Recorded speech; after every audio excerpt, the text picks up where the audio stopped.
Cuando usted lo decida, Fray Paco, Muy comenzamos. bien. Pues en el nombre del Padre, del Hijo y del Espíritu Santo. Amén. Continuamos hablando, porque creo que es de los temas más importantes, de esa parte de la devoción popular, de los sentimientos populares, religiosos, que son de los sacramentales. Y es donde tal vez más difícil es ponernos de acuerdo, porque creemos muchas veces que lo histórico, lo tradicional, lo que ha sucedido siempre, por el hecho de haber sucedido siempre, lo convierte en bueno, y no es así. ¿De acuerdo?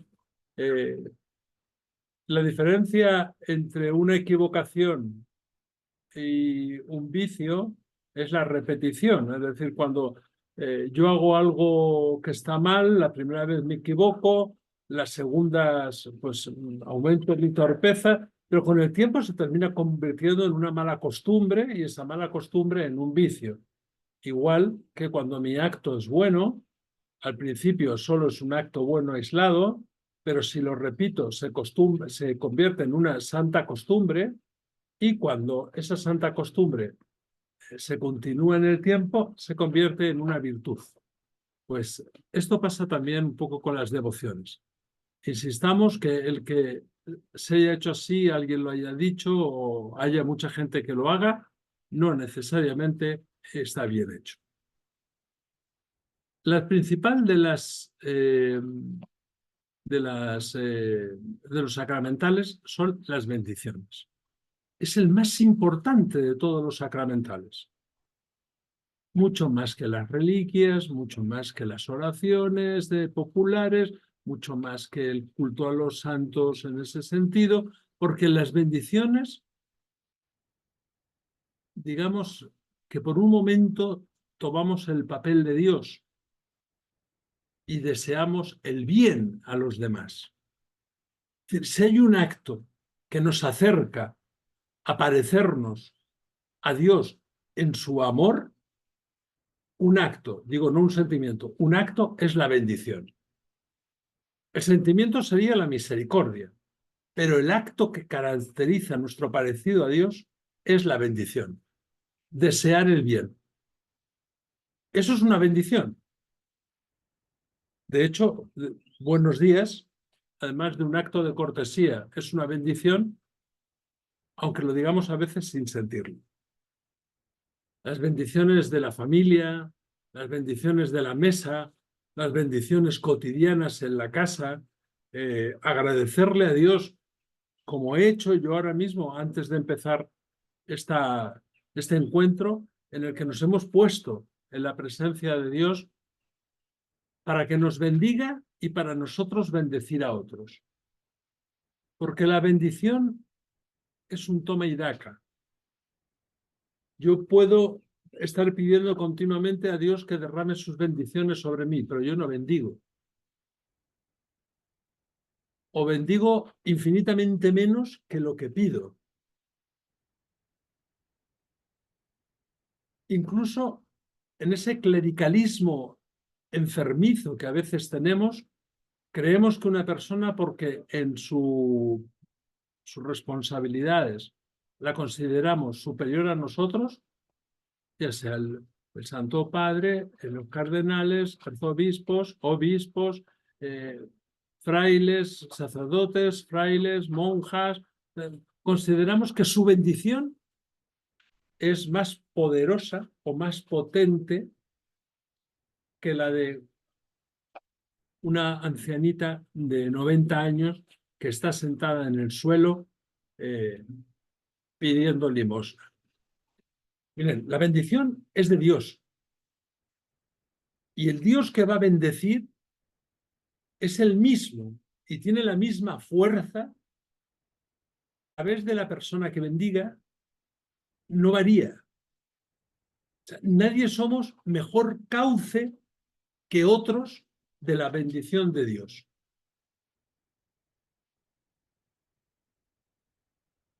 El bien que deseamos a los demás es en nombre propio nuestro, por supuesto, pero es en nombre de Dios. Y eso no lo cambia la persona que imparte la bendición. Hay bendiciones sacramentales que les está designado por la Iglesia quién las tiene que hacer. No estamos hablando de esas. No estamos, por ejemplo, hablando de la bendición de una iglesia, de la bendición de un altar, de la bendición hecha con el Santísimo. No nos vayamos ahí todavía. Hablamos de las bendiciones comunes, de bendecir la mesa cuando vamos a almorzar, de bendecir a nuestros familiares cuando se van de casa, a bendecir nosotros cuando salimos de viaje. O sea, al salir de mi casa y pedirle a Dios su protección para mi salida, pues es un acto, si me apuran, de egoísmo. Es bendíceme, Señor, a mí y a todas las personas con las que yo hoy me encuentre. Ayúdame a ser cauce, a ser canal, a ser río de tus bendiciones. No podemos salir a la vida pidiendo la bendición de Dios solo para que nos defienda del mal que nos rodea. Eso es suponer ya que todos nosotros somos buenísimos y la calle, el entorno, está solo rodeado de canallas, asesinos, ladrones y mala gente. La bendición es para todos. Jesús bendice a los endemoniados con los demonios que tienen dentro. Y la bendición es la que hace huir a los demonios. Pero no porque los demonios les afecte la bendición. A ver si me entienden lo que les quiero decir. Es porque mi deseo de bendición trae felicidad a tu vida y a los demonios no les gusta los sitios donde hay felicidad, porque ellos están de más. La acción del maligno, de los demonios, como ustedes lo quieren llamar, se basan en 3 situaciones. La falta de fe de la persona, que es la principal. La falta de confianza en Dios, porque yo puedo creer que existe, pero no confiar en Él. Satanás sabe que Dios existe, pero no confía en Él. La confianza en Dios, la fe y la alegría. Porque la tristeza, por mucho que la queramos justificar en un sentido doloroso por el mal que nos rodea, es el campo abonado para abrirle la puerta a todas las miserias contrarias a Dios. La felicidad es producto del amor que la persona tiene a Dios, a sí mismo y a los demás en igualdad de condiciones. Por eso la bendición no es un acto supersticioso y hay que tener en cuenta que muchos de nuestros actos de piedad están profundamente impregnados de superstición. Por ejemplo, creer que hay personas que su bendición es más especial que las otras. ¿Y por qué eso es una superstición? Porque le quitamos a Dios su lugar para dárselo a la persona. Oh, es que si a mí me bendice Fray Paco, se me abren los ojos, se me vuelve a salir el pelo, se me quitan las angustias y encuentro trabajo. Pero si me bendice mi abuelita, pues no tiene el mismo efecto. Porque Fray Paco está más cerca de Dios. Eso es otra superstición. Que hay gente que está más cerca de Dios. Porque si Dios está en todas partes, todos estamos a la misma distancia. Si todos nosotros estuviéramos nadando en una piscina, todos estaríamos a la misma distancia del agua. Porque el agua nos envolvería a todos los que estamos en esa piscina. Por lo tanto, ese suponer que hay unos más que Dios está más cerca de ellos o de nosotros, eso es una superstición. Dios ama a todos sus hijos por igual. El Espíritu Santo, y acabamos de pasar Pentecostés, está presente en todos en igual cantidad. Y no depende de nuestras obras. Porque un niño que nace al morir tiene la misma cantidad de Espíritu Santo, si es que se pudiera medir en cantidad, que cualquier santo aclamado por la Iglesia. Porque el Espíritu Santo no depende de lo que somos nosotros, sino de la gloria de Dios. La gloria de Dios, el amor de Dios, que sería la mejor forma de definir al Espíritu Santo, está en todas partes y en igual cantidad para todos.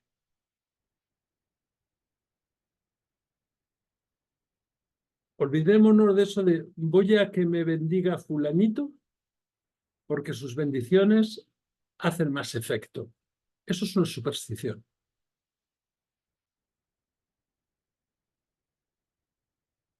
Otra práctica en la que podemos caer con facilidad es decir, yo no tengo la capacidad de bendecir. Claro que yo no tengo la capacidad de hacer la bendición, pero de pedirla, de desearla. Claro que la tengo. Bendecíos unos a otros. No os canséis de bendeciros. Miren, con todo lo que mal decimos, y miren que separo las sílabas para captar mejor. Biendecir y maldecir. Criticar es maldecir. Porque para maldecir no hace falta decir, ¡ay, que venga Belcebú, que descienda sobre ti, que los espíritus del Averno te lleven envuelto en cadenas y te atrapen para siempre! ¡Ay, te mueras!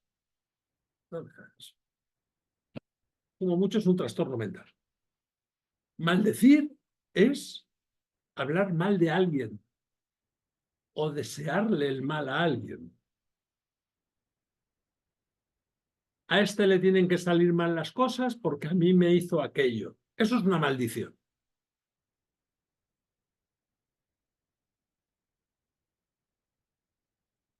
Ojalá que aquel que me hizo a mí aquello encuentre la paz y se dé cuenta que eso no es el camino. Eso es una bendición.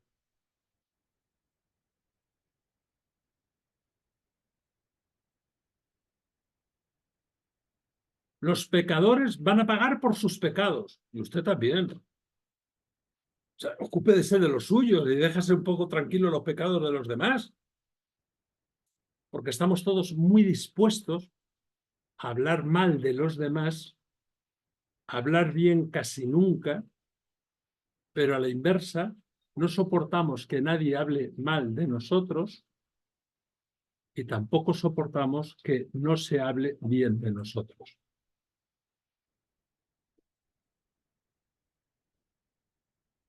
Es muy importante que recuperemos ese sentido del bendecir, del hablar bien, del desear el bien y de invocar a Dios en la vida y en los actos de las personas. La bendición familiar. Y yo les diría que no se hagan con papelitos, con oraciones prefabricadas, es que esta bendición la hacía Santa no sé quién de no sé cuántos y los gatos hablaban. Que no sé si será verdad o no, pero muy normal no es. Las bendiciones normales. Que Dios te acompañe, hijo mío, que tengas un buen día. Tu mamá queda con Dios, que Él te acompañe este día y que nos volvamos a encontrar a la tarde alegres. Eso es la mejor bendición que podemos hacer.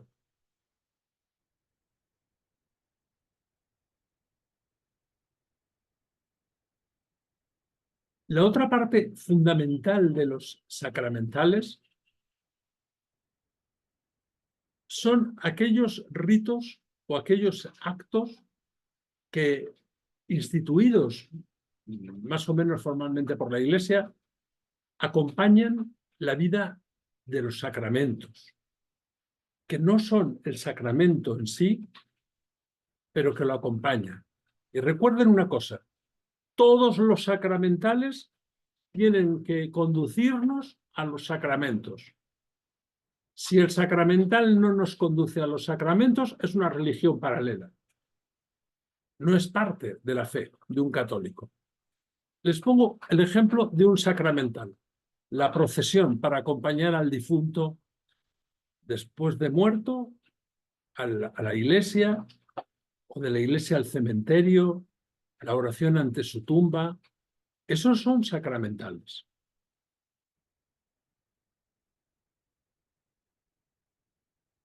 Se hagan con el manual de exequias, se haya llevado el agua bendita, o se haga por la familia con oraciones que le sale del corazón y los ojos llenos de lágrimas. Esos actos de piedad que son mostrarle el amor al difunto, esos son sacramentales. Como es un sacramental, en Centroamérica y Sudamérica, que es tan frecuente, esos novenarios por los difuntos, esos rezados por la noche, no, pero depende de lo que voy. Porque los primeros días, como lo que se da de merienda no es muy fuerte, casi nadie va. Pero el último día, o cuando se cierra, que ya es más fuerte, que ya se reparte algo, eso está lleno. Eso sí, después de haber servido la refacción, como que todo el mundo desaparece. Miren, seamos sinceros. No iban para hacer un sacramental, no iban para acompañar en la fe, iban a cumplir con una costumbre y de paso a cenar. Y eso hay que tenerlo claro, porque nosotros mismos caemos muchas veces en este tipo de conductas. Otro de los sacramentales que tiene que ver con el antes y el después son, por ejemplo, y los vamos a tener dentro de poco, las procesiones eucarísticas. Claro que no son el sacramento de la comunión,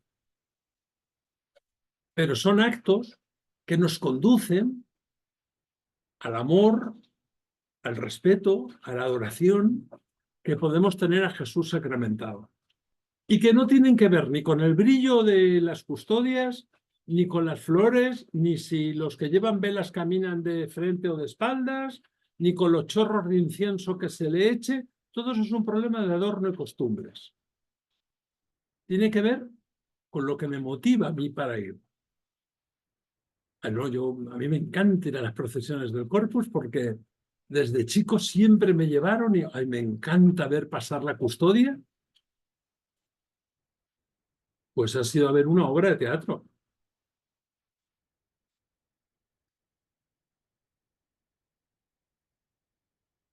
Es que hay que caminar de espaldas, echándole humo al Señor de frente. ¿Qué pasa? ¿Que Dios no está en todas partes?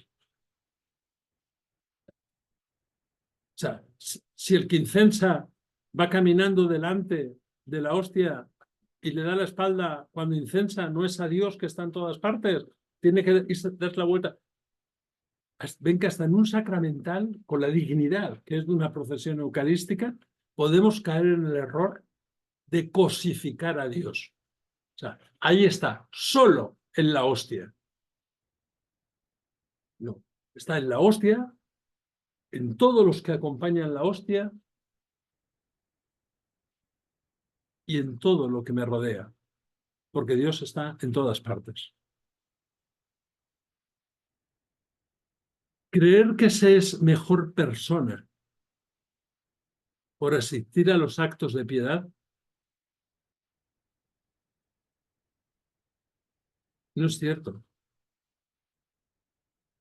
Porque lo que mueve a una persona a ir a un acto de piedad debería ser el amor. No el amor que tiene esa devoción en concreto, sino el amor que tiene a todo lo que le rodea, a las personas que le rodean y a los que necesitan más de ese amor. Y ese amor se manifiesta y se nutre, a su vez, de la devoción. O sea, yo rezo el rosario no porque sea buena persona, sino porque quiero ser una mejor persona, conociendo más a Cristo.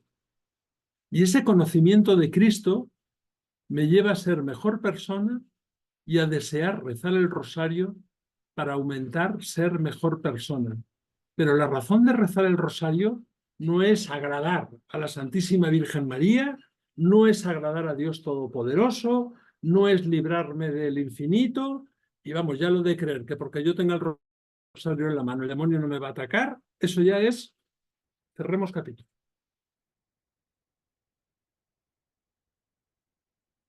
El rosario lo rezamos, les pongo el ejemplo del rosario como de cualquier otro sacramental, para alimentarnos de amor, para dar amor, y del amor que recibimos para rezar con mayor devoción. Pero lo que nos mueve es el amor. Y eso tiene que estar clarísimo, porque de lo contrario, el sacramental pierde toda su eficacia. Podremos haber rezado todos los rosarios que queramos. Podremos haber asistido a todas las procesiones eucarísticas del mundo, sin haber sentido más que una emoción externa, intelectual, si quieren, emotiva. Podremos haber llorado ante el Santísimo, pero primero hemos dado codazos para llegar hasta Él y tener mejor posición. Entonces, nuestra vida tiene que estar empapada de los resultados de esa piedad popular. Y los resultados, como de todos los sacramentos, es el amor. Porque recuerden que es la palabra que define a Dios. Dios es amor. Por lo tanto, los resultados de los sacramentos es un aumento del amor en nosotros. Los resultados de los sacramentales son un recuerdo continuo, un aliento de ese amor, sin el cual solo son ritos vacíos y los seres humanos no podemos ofender a Dios, porque no va a poder ser la criatura la que ofenda. Ofende quien puede, no quien quiere, dice un refrán en mi tierra, ¿no?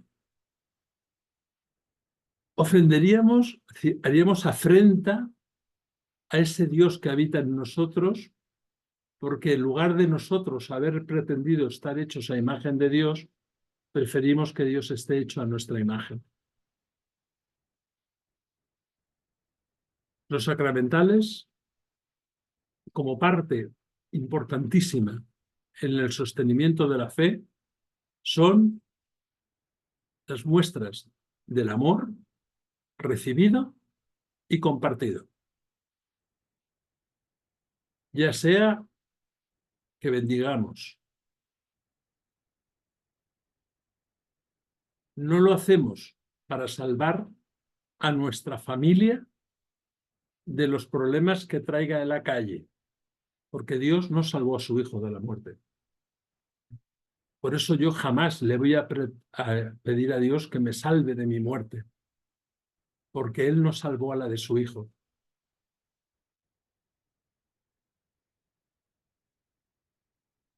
Tampoco salvó de la muerte a ninguno de los que andaban en la compañía de su hijo. Tampoco salvó a nadie de la muerte, porque la muerte es un paso necesario para la vida eterna. Por lo tanto, pedirle yo a Dios que me salvara de la muerte sería decirle, no quiero ir contigo. No le puedo pedir que me salve a mí de los sufrimientos, porque los sufrimientos son parte de nuestra santificación. Sí le puedo pedir entender el sufrimiento y transformarlo en amor. Que el sufrimiento no me aparte de sus brazos. Puedo pedir con la bendición que Dios brille hoy en tu vida. Yo durante muchos años, cuando me han pedido una bendición en la calle, la he hecho a mi estilo, que no es mía, porque supongo que he cogido por ahí detalle de otro lado. Que el Señor te bendiga ahora y todos los días de tu vida. Que brille sobre ti su luz. Y cuando llegue el momento te lleve a la vida eterna. Yo no te puedo desear que hoy no te peguen 2 tiros y te maten. Porque miren, antes o después se van a morir, sea de 2 tiros o de 2 años de cáncer en la cama, atropellados por un carro o de un infarto fulminante. Eso yo no lo sé. Lo que sí sé es que si viven en el amor de Dios, eso no va a tener importancia. Y eso es lo que le deseo. Que Dios esté en tu vida ahora y siempre, que te bendiga en todos los momentos, que te guarde, que haga brillar sobre ti su luz, para que tú seas luz para otros. Y cuando llegue su momento, que te dé la vida eterna.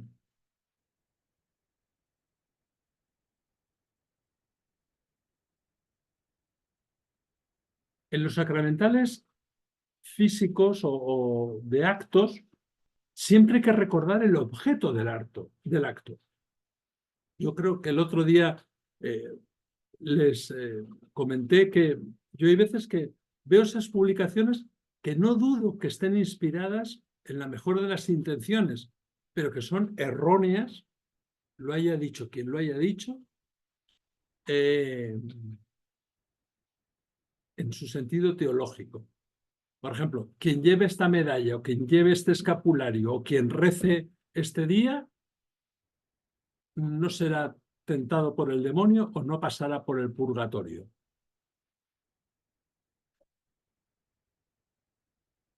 O sea, que yo puedo ser lo peor de lo peor, pero me pongo una medalla y con eso ya me libro. Durante 6 días de la semana ni muestro mi amor, ni participo de los sacramentos, ni vivo nada, pero le rezo a San Cucufate los viernes por la tarde y con eso todo lo demás queda borrado.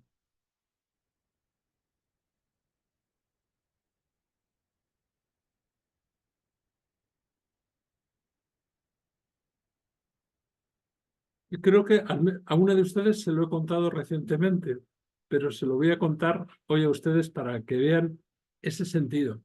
Hace unos años, aquí en Guatemala, muy cerquita de donde yo vivo, el volcán que ahora está en erupción, entró en una erupción masiva una tarde, empezó a soltar unas nubes de humo hirviente, era fuego lo que descendía en el humo, como si fueran trocitos de piedra ardiendo. Y ese día sí que venía el viento hacia nosotros. Cubrió toda la ciudad de Antigua, la cubrió de una capa de 2 o 3 centímetros de polvo.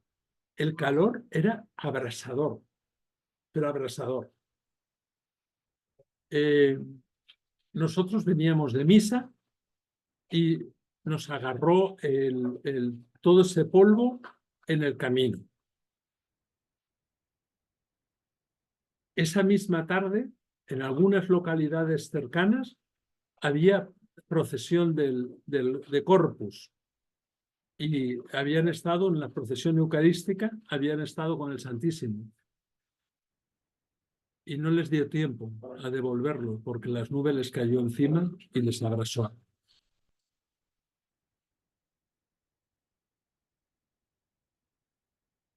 Si le aplicáramos esa visión mágica a las cosas, yo tendría que decir, pero señor, ¿cómo es que nos cayó encima el polvo ardiente que abrasó los campos de cosechas?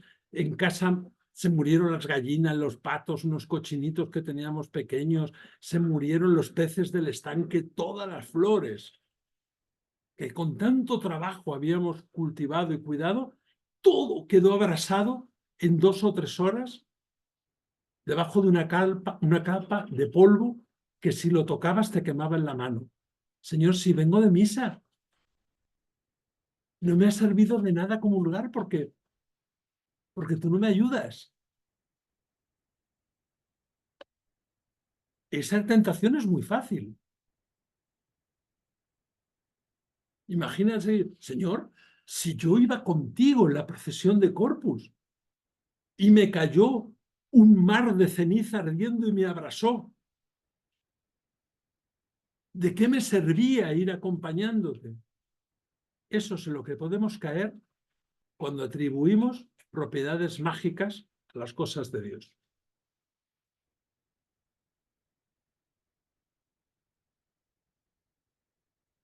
Jesús, que además era Dios, no se libró de la muerte. Jesús, que además era Dios, no se libró de que le insultaran, la bofetearan, le escupieran, le mintieran en su cara descaradamente y que se rieran de él. ¿Cómo voy a atribuirle yo propiedades mágicas a un trozo de tela?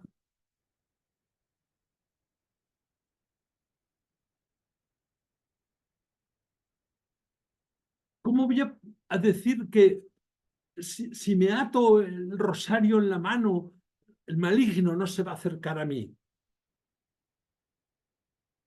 Si se acercó a Jesucristo nuestro Señor. Acuérdense de las tentaciones. Es decir, ¿qué les quiero decir con esto? Que nos tiene que servir para vivir el amor de Dios. Las devociones no nos pueden servir para invocar virtudes sobrenaturales de tipo mágico que nosotros podemos controlar haciendo esto o haciendo aquello. Porque eso es una superstición. El catecismo está claro en ese sentido. A nosotros nos han de servir nuestras oraciones, bendiciones y nuestras devociones para acercarnos al misterio de Dios, al amor de Dios y a entender mejor cómo Dios nos ama. ¿Cuánto nos ama Dios? Y en respuesta a ese asombro del amor que Dios tiene por mí, yo rezo. No para obtener un beneficio, sino porque son mi forma de decirle te quiero. No es un pago de una deuda con él o de una obligación.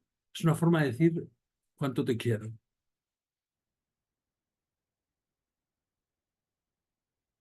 Creo que deberíamos hacer esa evolución personal, ¿verdad? De ir no dejando de hacer lo que hacemos, sino de irlo purificando, de sacarle el zumo, de sacar la naturaleza espiritual que está presente en las cosas, pero que tal vez a nosotros pues, en ese momento no la vemos. Sobre todo les voy a pedir que hagan 2 prácticas devocionales por la noche, por el día, durmiendo y despiertos, que es bendecir, eso no se les olvida nunca, y orar a Dios a través especialmente de las fórmulas que nos propone la Iglesia. ¿Cuál es la ventaja de hacerlo así? Que tenemos la tranquilidad de que quien sabe más que nosotros ya lo ha revisado. En alguna charla creo que se lo he dicho. Miren, cuando agarran un devocional, ¿quién lo ha autorizado? Cuando intenten hacer algún cambio en las costumbres tradicionales, miren quién lo promueve y para qué es. Para añadirle 3 jaculatorias, 3 invocaciones de las letanías lauretanas, el Santo Padre Francisco publicó un documento de la Iglesia para añadirle 3 invocaciones. Fíjense si no carecen de importancia. Pero luego hay una proliferación por ahí de letanías con el mejor, mejor de las intenciones. Pero la duda es, ¿para qué? O sea, ¿qué es lo que nos va a aumentar eso? La variedad Pues si es que la liturgia no se trata de hacerlo variado, sino hacerlo intenso. Porque me gustan más, pero que no se trata de que te gusten, sino que tengan resultado en tu vida. Y yo se lo voy a recordar siempre, prefieren recurrir a lo que la Iglesia ha bendecido, a lo que la Iglesia ha mantenido, a lo que la Iglesia ha escrito y ha autorizado por los siglos, no a los que le va a proponer el primero que pasa. Porque cuando se pase ese primer hervor, esa primera efusión, van a tener que ir a por la siguiente porque van a estar insatisfechos. Porque muchas veces esas formas de piedad vacías, lo que nos dejan es eso, vacíos. Y entonces necesitamos la siguiente, que generalmente es más torpe, menos sensata o incluso más absurda que la que hicimos antes. Hoy me he excedido unos minutos, ustedes me los perdonan, y pasamos a las preguntas.